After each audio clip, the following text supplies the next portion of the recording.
Shalom, everybody. Rabbi Edelstein here with this week's installment of Rabbi Ian 3, brought to you as always by MEOR DC. Please, in the year that's about to begin, check out our programs, check out our Facebook page, and MEOR.org is our national website. In the year that's about to begin, we're not there yet. We're right now a couple of hours away from the last Shabbos of the year, an important time. The last Shabbos of 5778. It's a time to think about what came before in the days, weeks, and Shabboses of our life before, and of course, starting to think ahead.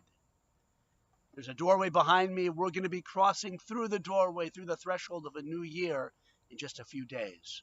The last Shabbos of 5778 in the Jewish calendar.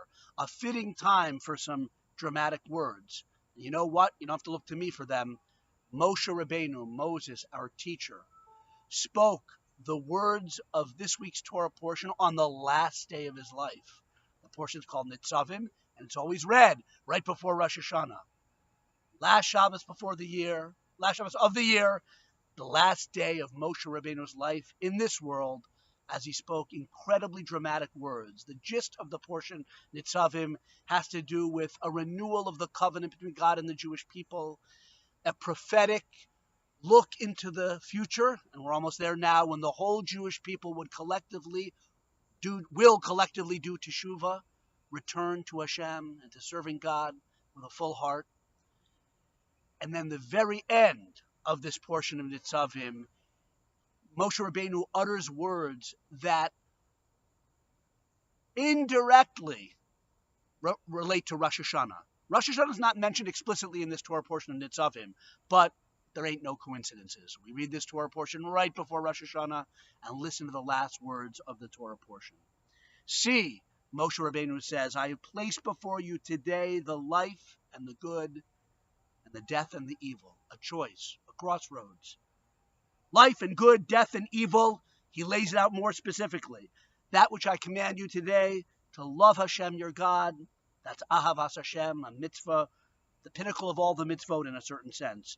To walk in his ways, that's called halacha b'drachav, to be a good person, to elevate your character traits. That's the understanding of what it means to walk in his ways. To observe his commandments, his decrees, and his ordinances, that you should live and you'll multiply, and God will bless you in the land to which you come. But that's the path of good and life and blessing. But if your heart will stray and you won't listen and you're led astray and you bow down to the gods of others and serve them, I tell you today that you'll surely be lost. And then he says, drum roll please, he restates that fundamental choice and boils it down, crystallizes it perfectly and dramatically. I call heaven and earth today to bear witness against you, talking to the whole Jewish people, men, women, children in front of him.